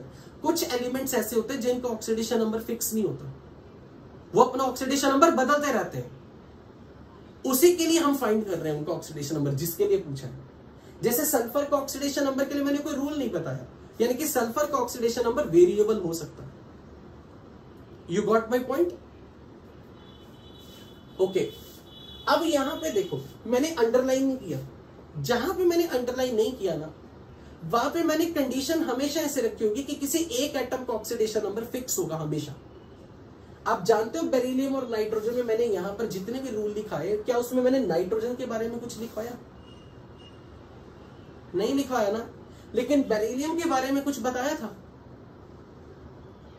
तो यहां पे अगर आपको यह पता है कि बेरिलियम का ऑक्सीडेशन नंबर फिक्स है, तो इसका मतलब जब तक अंडरलाइन नहीं किया आपको खुद समझ में आनी चाहिए, इसका मतलब नाइट्रोजन का ऑक्सीडेशन नंबर पूछा, नाइट्रोजन का ऑक्सीडेशन नंबर पूछा, क्योंकि बेरिलियम का ऑक्सीडेशन नंबर तो फिक्स है। आइडियली कभी भी क्वेश्चन ऐसे नहीं आता, क्वेश्चन हमेशा अंडरलाइन करके दिया जाता है, पर मैं इंटेंशनली आपको ऐसे दे रहा हूं कि अगर मैंने ऐसे पूछा what is oxidation number in this, तो अंडरस्टूड है कि मैं नाइट्रोजन का पूछ रहा हूं, बेरिलियम का नहीं, क्योंकि बेरिलियम का ऑक्सीडेशन नंबर फिक्स है। तो अब आप यहां पे नाइट्रोजन का ऑक्सीडेशन नंबर निकाल के बताओ कितना आएगा। बेरिलियम का ऑक्सीडेशन नंबर कितना था फिक्स, 1 बेरिलियम के एटम पे कितना चार्ज +2, और 3 बेरिलियम के एटम और नाइट्रो इंटू 3, नाइट्रोजन के 1 एटम का चार्ज फाइंड करना है x, और 2 नाइट्रोजन के एटम है, total charge on 2 atom of nitrogen is 2x and total is 0, x comes out to be -3। What is the meaning of -3? -3 nitrogen के एक atom का चार्ज है। ये एक एटम का चार्ज आपने माना था, 2 एटम का 2x है नाइट्रोजन के। तो अब यहां पर देखो सोडियम O2 लिखा हुआ है। अब मुझे ये बताओ, मैंने अंडरलाइन नहीं किया, किसका ऑक्सीडेशन नंबर फिक्स है? नो, मुझे पता था यहां पे अक्षत ने सबसे पहले बोलना है दोनों का। अब आपको ये चीज याद आएगी, परऑक्साइड सुपर ऑक्साइड ओजोन है, जो सोडियम का फिक्स है। अगर सोडियम का फिक्स है तो ऑक्सीजन का ऑक्सीडेशन नंबर निकाल के बताओ यहां पे कितना आएगा? -1/2। अब देखो ऑक्सीजन के ऊपर जो ऑक्सीडेशन नंबर आया वो -1/2 आया। इसका मतलब इस कंपाउंड का नाम सोडियम सुपर ऑक्साइड रखा जाएगा। अब ये ऑक्साइड नहीं है। मान लो कोई बच्चा जैसे अक्षत ही है, उसने फटाफट बोला कि ऑक्सीजन सोडियम दोनों का। मान लेते कि मैं अक्षत हूं और मैंने क्या किया, ऑक्सीजन का ऑक्सीडेशन नंबर -2 मान के सोडियम का कैलकुलेट करना चाहा। तो सोडियम का x, एक ऑक्सीजन का -2, 2 ऑक्सीजन का -2 × 2 = 0। आप चेक करो, सोडियम के लिए ऑक्सीडेशन नंबर +4 आएगा, जबकि हमें पता है कि अल्कली मेटल पर ऑक्सीडेशन नंबर तो 1 फिक्स है। इससे ये समझ में आएगा कि यहां का ऑक्सीजन -2 में नहीं है, जो मैं यहां पे तो ले रहा था आराम से। पर ये ऐसी हरकत वहीं पे होगी, ऐसी थॉट हमें दिमाग में तभी आएगी जब साथ में कोई एलिमेंट फिक्स्ड ऑक्सीडेशन नंबर वाला, या फिर आपको अंडरलाइन करके बोल दिया कि ऑक्सीजन का ही ऑक्सीडेशन नंबर बताओ। अगर कोई बच्चा यहाँ पे ऑक्सीजन को -2 लेता है तो उसको ये समझ में आ जाना चाहिए कि सोडियम का ऑक्सीडेशन नंबर +4 आ रहा है, जबकि रूल के हिसाब से अल्कली मेटल का ऑक्सीडेशन नंबर 1 फिक्स है। इसलिए आप यहाँ पे सोडियम का ऑक्सीडेशन नंबर नहीं कैलकुलेट करोगे। सोडियम का ऑक्सीडेशन नंबर +1 फिक्स है, अब ऑक्सीजन का निकालोगे। अब आप कहोगे कि नहीं, दिस इज रॉन्ग, सोडियम के एक एटम पे चार्ज +1 फिक्स होता है, ऑक्सीजन के एक एटम पे x, 2 एटम पे 2x = 0, x की वैल्यू -1/2, क्योंकि यहां पे ऑक्सीजन के एक एटम पे चार्ज -1/2 है, इसलिए this compound has name sodium super oxide. Is that clear to everybody? अब मुझे यहां चेक करके बताओ किसका ऑक्सीडेशन नंबर हमें फाइंड करना चाहिए? ऑक्सीजन का। पोटेशियम का फिक्स है, तो अब यहां से पोटेशियम का +1 रख के, अब ऑक्सीजन का +1 × 2, x × 2 = 0, x is -1। ये किसका चार्ज निकाला आपने? This is charge on 1 atom of oxygen which is -1. So this compound is called potassium peroxide. Potassium peroxide. मान लो यहां पे मैं ये गलती कर देता, इसे ऑक्साइड मान लेता, ये ऑक्सीजन को -2 कर देता, तो चेक करो पोटेशियम का कितना आता। मान लो मैं ये मिस्टेक कर देता, ऑक्सीजन का ऑक्सीडेशन नंबर तो -2 है, -2 रख के पोटेशियम का जरा चार्ज निकाल के बताओ कितना आता है? +2। तो आप बोलोगे नहीं सर ये नहीं हो सकता, ये गलत है, क्योंकि पोटेशियम अल्कली मेटल है, उसका ऑक्सीडेशन नंबर फिक्स है 1, इसलिए आप यहां पे ऑक्सीजन को -2 नहीं रख सकते। Is that clear to everybody? Okay, अब नेक्स्ट बताओ, यहां पे मैंने नहीं किया, आपको ये नहीं बताया किसको अंडरलाइन करूं, किसका ऑक्सीडेशन नंबर निकालना चाहिए? ऑक्सीजन का ही। बेरिलियम का तो +2 फिक्स है, तो यहां पे ऑक्सीजन का ऑटोमेटिकली -2 ही आएगा। अब आप बोलोगे सर ये बेरिलियम ऑक्साइड ही है, यानी कि जब किसी कंपाउंड में ऑक्सीजन के एक एटम पे चार्ज -2 आया तो उस कंपाउंड के नाम के पीछे ऑक्साइड आएगा, बेरिलियम ऑक्साइड। यदि किसी कंपाउंड में ऑक्सीजन के एक एटम पे चार्ज -1 आ गया, पोटेशियम पेरोक्साइड आ गया पीछे। यदि किसी कंपाउंड में जहां पर ऑक्सीजन के एक एटम पे चार्ज -1/2 आ गया, सो it is super oxide. But यहां से आपको एक बहुत बड़ा मैसेज भी दिया मैंने, oxidation number can be fraction, जरूरी नहीं है कि वो हमेशा होल नंबर रहेगा। It can be 0, like last example, oxidation number can be 0, oxidation number can be negative, oxidation number can be positive, oxidation number can be fraction as well. Oxidation number can be 0, whole number, fraction, negative, everything is possible. अब आप यहां check करके बताओ, मैंने PB3O4 में lead का oxidation number आपसे पूछा, मैंने यहां पे अंडरलाइन अगर नहीं किया होता, अब क्या मैंने आपको लेड के लिए कोई रूल बताया था? तो इसका मतलब लेड का ही फाइंड करना है, यानी कि ऑक्सीजन का मान के लेड का फाइंड करो।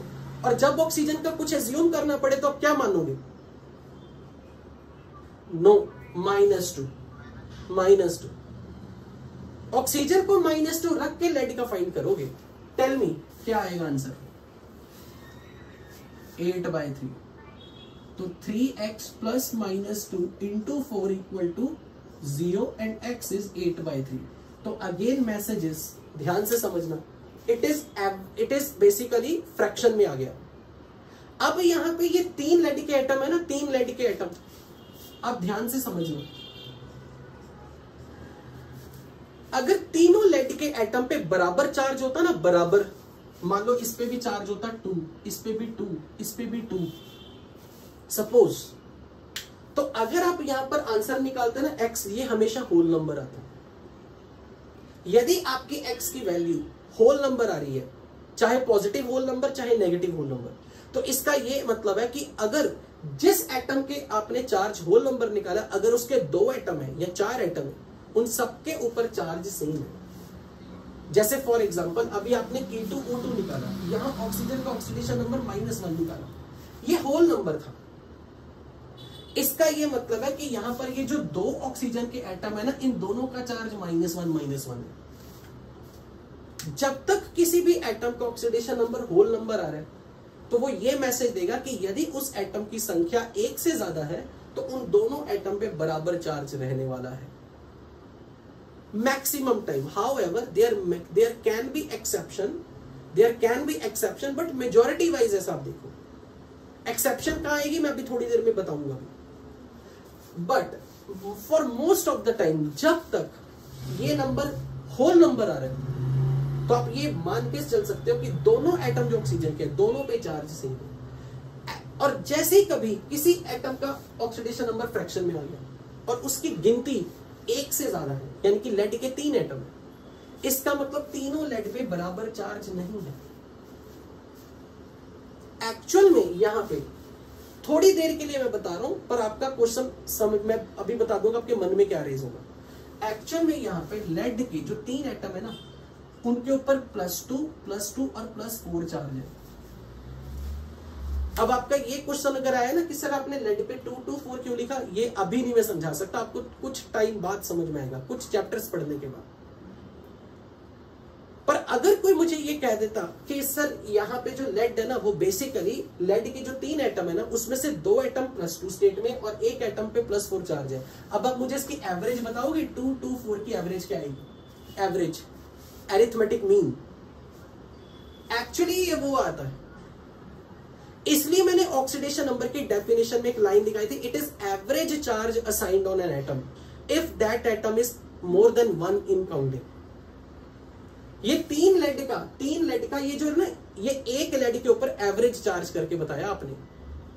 ये जो बता रहा है ना 8 नंबर 8, ये 8 बता रहा है तीनों लेड का टोटल चार्ज, और जब आप उसकी एवरेज करोगे तो डिवाइड बाय 3 करना पड़ेगा। तो फ्रैक्शन, एक्चुअल में फ्रैक्शन का मीनिंग ये होता है। फॉर एग्जांपल, एक और एग्जांपल देता हूं, यहां पे मैंगनीज का ऑक्सीडेशन नंबर निकालो। मैंगनीज का ऑक्सीडेशन नंबर, जब तक ऑक्सीजन के बारे में कुछ नहीं पता तो -2 मान के चलना है, 8/3। अगर ये 3 मैंगनीज का, this is average charge on 1 manganese atom. Actual में यहां पे भी मैंगनीज के 3 एटम है, और उनमें अगर मैं बात करूं, एक मैंगनीज पे +2 चार्ज है, 2 मैंगनीज पे +3 चार्ज है, और मुझे बताओ एवरेज कितनी आएगी? अगर एक मैंगनीज पे +2, पर ये अभी आपको नहीं समझ में आ सकता कि मैंने इसको 2, 3, 3 कैसे माना। इसके बारे में भी आपको कुछ टाइम बाद, यानी कि आने वाले टाइम में कुछ चैप्टर्स पढ़ोगे तो आपको ये चीज समझ में आ जाएगी, कोई मुश्किल नहीं। फिलहाल के लिए ये क्वेश्चन में आपको दी जाएगी। अब मुझे बताओ यहां पे Fe3O4 में बताओ आयरन का ऑक्सीडेशन नंबर कितना आ रहा है? फिर से 8/3 फ्रैक्शन में आ गया। एक्चुअल में यहां भी ऐसा हो रहा है, 3 आयरन, 1 का ऑक्सीडेशन नंबर 2 है और 2 का 3 है, इसलिए उनकी एवरेज 8/3 आ रही है। मैं ये कहना चाह रहा हूं कि जब भी कहीं किसी कंपाउंड के अंदर किसी एक एलिमेंट का ऑक्सीडेशन नंबर फ्रैक्शन में आ रहा है तो माइट बी पॉसिबल, ज्यादातर केसेस में ऐसी पॉसिबिलिटी होगी कि यदि वो एटम एक से ज्यादा संख्या में हो तो उसके सारे एटम पर चार्ज सेम नहीं होगा। क्योंकि आप खुद बताओ, अगर ये सबका चार्ज +2 +2 +2 होता तो एवरेज क्या आती? अगर ये +2 +2 +2, तब आपका ये आंसर सॉल्व करने पे पहली बार में x की वैल्यू +2 आती। अगर ये भी +3 होता, ये भी +3 होता, तो एवरेज कितनी आती? ये अभी नहीं पता लगेगा भरत, ये कुछ टाइम बाद पता चलेगा।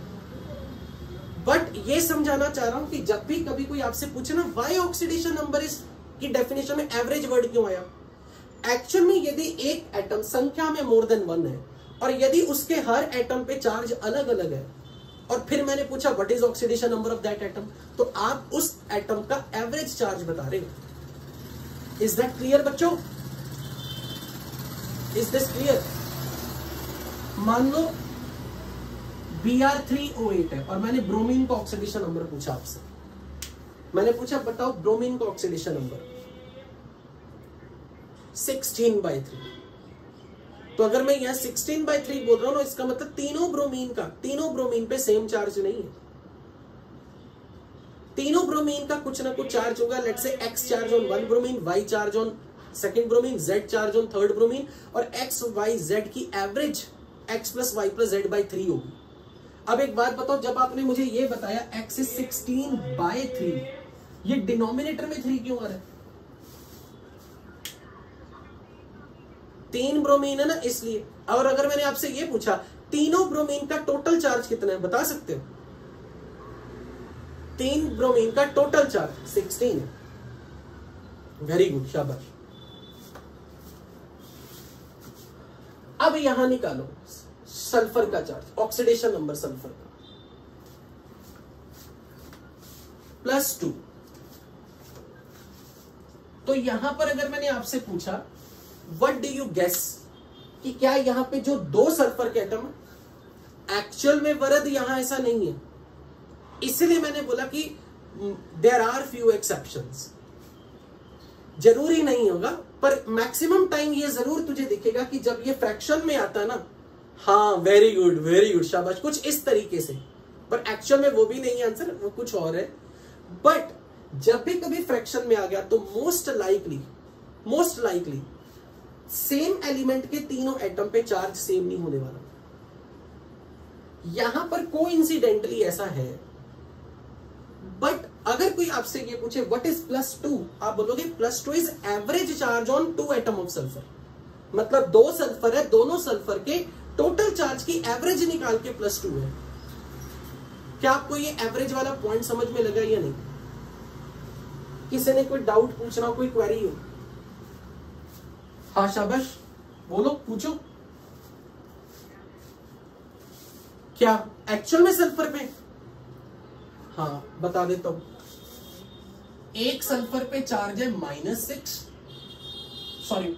और एक सल्फर पे चार्ज है -2। अब तो 6 और -2 की एवरेज बता के आएगी।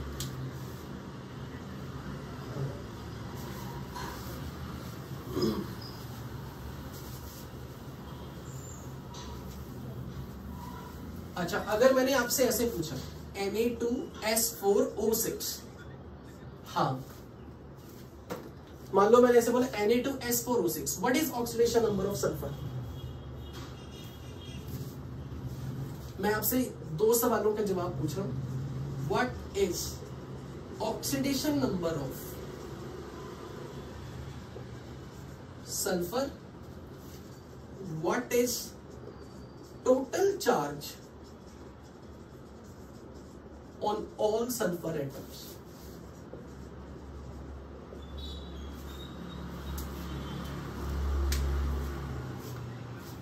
वेरी गुड, शाबाश। 10/4 जिसको सॉल्व करके आपने बता दिया 5/2। What is the total charge on all the sulphur? 10। No 5 नहीं ना, यहां से नहीं देखना, यहां से देखना, क्योंकि 4 एटम सल्फर का टोटल चार्ज है 10। 2 एटम सल्फर के थोड़े ना, आपके पास तो 4 एटम है, यानी कि तब आप ये करते हैं, 1 सोडियम पे +1 चार्ज, तो 2 सोडियम पे 2 हो गया टोटल। 1 सल्फर पे x चार्ज, तो 4 सल्फर पे टोटल चार्ज 4x है। आपसे मैंने इस क्वेश्चन में 4x की वैल्यू पूछी है, क्योंकि सल्फर के 1 एटम का चार्ज x, तो 4 एटम का टोटल चार्ज 4x। 1 ऑक्सीजन पे -2, तो 6 ऑक्सीजन पे टोटल चार्ज -12, और टोटल 0 हो गया, तो ये बन गया +2 + 4x -12 0, तो 4x इज 10। और जब मैंने पूछा what is the total charge on all sulphur atom, यानी कि सल्फर के चारों एटम का टोटल चार्ज, सल्फर के 1 एटम का चार्ज x है, तो चारों एटम का तो 4x है ना, तो मैंने तो 4x की वैल्यू पूछी है 10 यहां पे। Is that clear to you?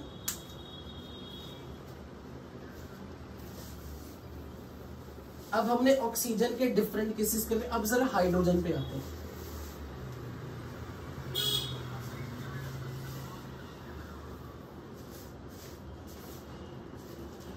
जिसका भी माइक ऑन है प्लीज म्यूट करो।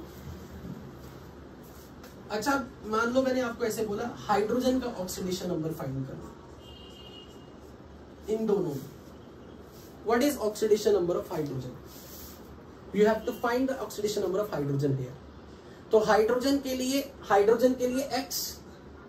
हाइड्रोजन के लिए x। क्या क्लोरीन के लिए मैंने बताया क्या लेना चाहिए ऑक्सीडेशन नंबर?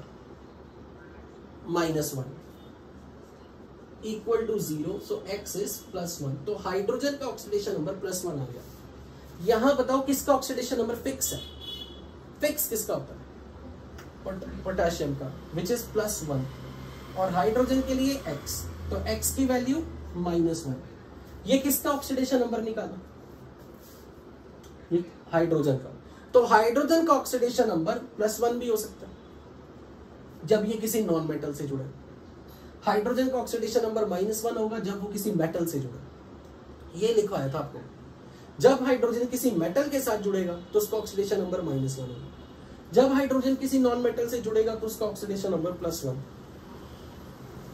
मेजॉरिटी केसेस में जब भी आपको कोई कोवलेंट मॉलिक्यूल यूजुअली आ जाते हैं, या फिर मैक्सिमम टाइम आप हमेशा ये देखोगे हाइड्रोजन का ऑक्सीडेशन नंबर +1 रखने से आपके सारे काम बन जाएंगे। फॉर एग्जाम्पल, मान लो मैंने आपको ऐसे दिया होता और मैंने आपसे पूछा ऑक्सीडेशन नंबर फाइंड करो, पर मैंने अंडरलाइन करके नहीं दिया, तो बता सकते हो किसका ऑक्सीडेशन नंबर आप फाइंड करोगे? क्यों बेरिलियम का क्यों नहीं? तो अब आप मुझे बोलोगे हाइड्रोजन तो सर +1 -1 कुछ भी धोखा कर सकता है, पर बेरिलियम का तो फिक्स है। तो बेरिलियम का अगर फिक्स है ऑक्सीडेशन नंबर +2, तो हाइड्रोजन का ऑक्सीडेशन नंबर बताओ। -1। यदि आपके पास कोई भी ऐसा कंपाउंड दिख गया जिसमें हाइड्रोजन और साथ में कोई 2 एलिमेंट 3 एलिमेंट और आ गए, या मैं यूं कह दूं, मान लो in the compounds where you have hydrogen, oxygen and some third element. Third element can be of any one, like HClO4, H2SO4, HNO3, HClO3, H2Cr2O7। कहीं भी आपके पास hydrogen, oxygen and third element, यहां पर चेक करो कौन से 3 element आ रहे हैं? Hydrogen, oxygen, chlorine, hydrogen, oxygen, sulphur, hydrogen, oxygen, nitrogen, hydrogen, oxygen, chlorine, hydrogen, oxygen, chromium. क्या आप कोई चीज कॉमन देख रहे हो, पैटर्न देख रहे हो? एक हर बार हाइड्रोजन, ऑक्सीजन तो पक्के पक्के हैं, साथ में कोई एलिमेंट बदलता जा रहा है। HMnO4, बताओ कौन से 3 एलिमेंट दिखे? H2SO3, H2CO3। चेक करके बताओ क्या हर बार ये पैटर्न कॉमन दिख रहा है? Hydrogen, oxygen, third element. तो ऐसे केस में हमेशा हाइड्रोजन का ऑक्सीडेशन नंबर +1 लूंगा हमेशा। अब अगर मैंने आपसे पूछा find oxidation number of chlorine, what is oxidation number of sulphur, what is oxidation number of nitrogen, what is oxidation number of chlorine, what is oxidation number of chromium, find oxidation number of sulphur and manganese here as well as carbon here, तो आपको hydrogen का तो कुछ मानना पड़ेगा। तो hydrogen को +1 मान के क्लोरीन का ऑक्सीडेशन नंबर निकालोगे, पर ऑक्सीजन के बारे में कुछ डाटा नहीं दिया, तो ऑक्सीजन को क्या मान के चलना हमेशा, -2। तो ऑक्सीजन का ऑक्सीडेशन नंबर -2 के। अब आप ये सारा सॉल्व करके बताओ, फटाफट बताओ क्या आंसर है। +7, हाइड्रोजन के लिए 1, क्लोरीन के लिए x, एक ऑक्सीजन पे -2, 4 ऑक्सीजन पे, सो x इज +7। हाइड्रोजन के लिए 1 × 2, हाइड्रोजन के एक एटम पे चार्ज 1 × 2, सल्फर पे x, एक ऑक्सीजन पे -2 × 4 +6। नाइट्रोजन पे चेक करो, वेरी गुड। हाइड्रोजन पे 1, नाइट्रोजन पे x, ऑक्सीजन पे -2 × 3, x इज +5। यहां पर चेक करो +5। तो हाइड्रोजन के लिए 1, क्लोरीन के लिए x, ऑक्सीजन के लिए -2 × 3 = 0। क्रोमियम के लिए चेक करो, very good, +6। 1 × 2 +2 × x, oxygen -2 × 7 = 0, x is +6। Hydrogen के लिए 1, मैंगनीज के लिए x, ऑक्सीजन के लिए -2 × 4, x इज +7। हाइड्रोजन के लिए 1 × 2 2, सल्फर पे x, ऑक्सीजन पे -2 × 3 = 0, tell me x। 4। Again carbon के लिए निकालो, +4, वेरी गुड। तो क्या आपको सिंपल क्वेश्चन अगर आया what is oxidation number of underlined element, वो तो आप निकाल लोगे ना, वेरी गुड। अब एक लास्ट एग्जांपल करके दिखाओ। कुछ इस तरह के कंपाउंड जिसमें जो एटॉमिसिटी है ना वो डेसिमल्स में दी हुई है। तो अब मुझे बताओ यहाँ पे आयरन का ऑक्सीडेशन नंबर कितना आएगा। आयरन का ऑक्सीडेशन नंबर फाइंड करना है। ये 0.94 है और यहाँ 0.9801 है। What is oxidation number of निकल एंड आयरन? ओके, यहां पे आयरन के लिए x, एक आयरन पे x एटम, एक एटम ऑफ आयरन पे charge x, on one atom of iron there is a x charge, there are 0.94 atom, this is total charge on all the iron atom, plus एक oxygen के atom पे -2 charge और आपके पास है ही 1 atom, तो x is 2/9 यानी कि 200/94। यहां पे फिर क्या आएगा, क्या मैं लिख दूं, ऑक्सीडेशन नंबर ऑफ निकल will be 200/98। So I hope आपको आज की क्लास में ऑक्सीडेशन नंबर निकालने आ गए होंगे। लेकिन ये जो भी आपने सीखा है ये 80-85% कंप्लीट है। इसमें अब 10-15% ऑक्सीडेशन नंबर के कुछ एक्सेप्शंस मुझे आपसे डिस्कस करना है, जो कि हम अपनी नेक्स्ट क्लास में करेंगे। कुछ एबनॉर्मल या फिर आपको कुछ लगेगा अरे सर इतना आसान तो चल रहा था, इसमें क्यों कॉम्प्लिकेशन ऐड किया, थोड़ा सा भी कुछ और बताऊंगा यहाँ। अच्छा, एक एग्जांपल और रह गया, एक एग्जांपल और, ब्लीचिंग पाउडर CaOCl2।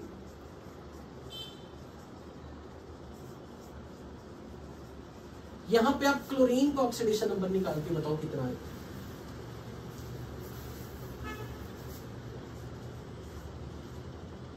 क्लोरीन का ऑक्सीडेशन नंबर 0, बिल्कुल ठीक। कैल्शियम पे चार्ज +2, एक ऑक्सीजन पे -2, एक क्लोरीन पे x और 2 क्लोरीन पे 2x = 0, x इज 0। और एक्चुअली यहां भी 2 क्लोरीन है, यहां पे एक क्लोरीन का चार्ज एक्चुअल में -1 है, एक का +1 है, तो बताओ एवरेज क्या आएगी। ये पता होना चाहिए। जितने मैंने एलिमेंट्स, जितने एग्जांपल मैंने यहां लिए ना आज बोर्ड पे, जिनके फ्रैक्शन में आ रहे थे Pb3O4, जिसमें लेड के एक एटम पे कितना है, मतलब 2 एटम पे +2, एक पे +2। Fe3O4 में आयरन के एक एटम पे +2, 2 एटम पे +3। Mn3O4 में मैंगनीज के एक एटम पे +2, 2 एटम। ये याद होने चाहिए, और ये खासकर मेडिकल स्टूडेंट्स ज्यादा ध्यान में रखें, उनको ऐसे क्वेश्चन पूछे जाते हैं। पर ये उतने ही आपसे पूछे जाएंगे जितने आपको मैं यहां बता रहा हूं, कुछ एबनॉर्मल नहीं आएंगे अलग से। जैसे सोडियम था ये वाले कंपाउंड में, एक सल्फर +6 में, एक -2 में। ये आपको जिन एग्जांपल्स को मैंने यहां करवाया ना वो याद होने चाहिए।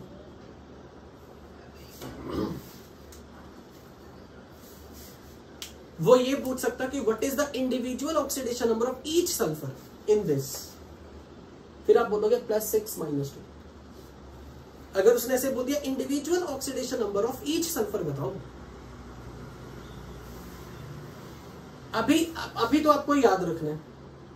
जब आप इनऑर्गेनिक आगे पढ़ोगे ना, आपको ये चीजें, इनके रीजन समझ में आएंगे, आपको लग जाएगा समझ में कि सर ये याद रखने वाला नहीं था, इनका लॉजिक भी था।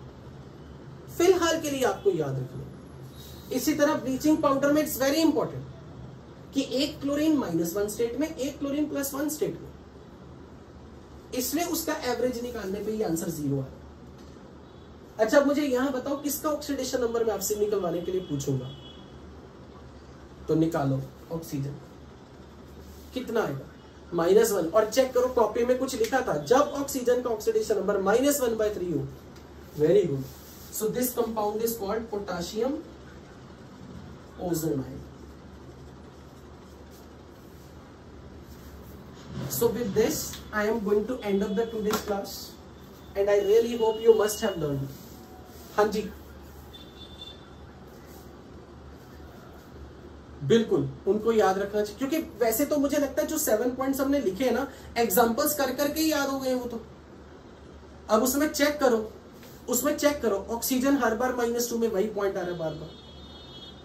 हाइड्रोजन या तो +1 आ रहा है या -1 आ रहा है, हमने एग्जांपल से ही देख लिए। तो मुझे लगता है एग्जांपल्स करने से आपको इसमें ज्यादा मतलब एफिशिएंसी या कॉन्फिडेंस बढ़ेगा। बट हाँ, आपको ये पता होना चाहिए ऑक्साइड, परऑक्साइड, सुपर ऑक्साइड, ये आपको पता होने चाहिए। 3 ओजोनाइड, 4 कि कौन से ऑक्सीजन को ऑक्साइड कहते हैं, कौन से ऑक्सीजन को परऑक्साइड कहते हैं, किसको सुपर ऑक्साइड कहते हैं, किसको ओजोनाइड कहते हैं। हाँ जी, कोई स्टूडेंट कुछ कह रहा था, वो आपको रेजो सर पर ही मिलेगी।